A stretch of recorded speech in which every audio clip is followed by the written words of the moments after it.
Hello everyone, I'm back again with one more mini vlog. ఈరోజు సడన్గా నాలోకి వంటలకు వచ్చేసింది.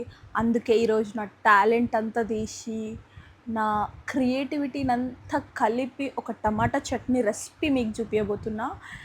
మీ ఓన్ రిస్క్తో మీరు మీ ఇంట్లో కూడా ట్రై చేయొచ్చు, కానీ నన్ను అనొద్దు please. I'm not responsible for anything taste బాగాలేకపోయినా. ఇప్పుడు ఫాస్ట్గా నేను రెసిపీ చెప్పేస్తున్నా. ఫట్ ఫట్ మని 4 టమాటాలు కట్ చేసుకొని, తర్వాత మీ టేస్ట్ బడ్స్కి నచ్చినంత కారం కోసం ఒక 4 పచ్చిమిర్చిలు ఆర్ ఎనీథింగ్ ఎంతైనా మీ ఇష్టం.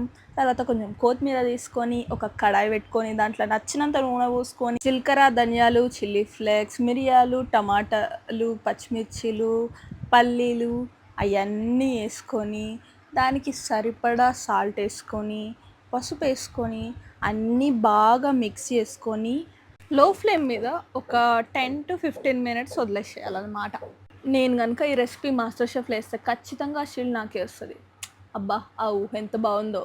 సరే కానీ ఇది అయిపోయినాక మొత్తం ఆ మిశ్రమం మొత్తం మనం జార్లో వేసుకొని మిక్సీ పట్టుకొని మళ్ళీ ఒక బాండీ పెట్టుకొని ఆయిల్ వేసుకొని పోపు దినుసులు వేసుకొని ఎండుమిర్చిలు వేసుకొని కరివేపాకు వేసుకొని పేస్ట్ కూడా మనం ఏదైతే గ్రైండ్ చేసినామో అది వేసేసుకొని కలిపేసుకున్నాం అనుకో మన టమాటా చట్నీ ఫినిష్. టమాటా చట్నీ ఫినిష్ అయిపోయింది కదా, తినడానికి మనకి ఏదో ఒకటి కావాలి. సో దోశ పెనం మీద దోశ పిండి వేసుకొని దోశ చేసుకొని ఆ దోశతో తింటే వా అన్న వా ఎంత బాగుందంటే జోక్ కాదు, నిజంగా సీరియస్ మ్యాటర్.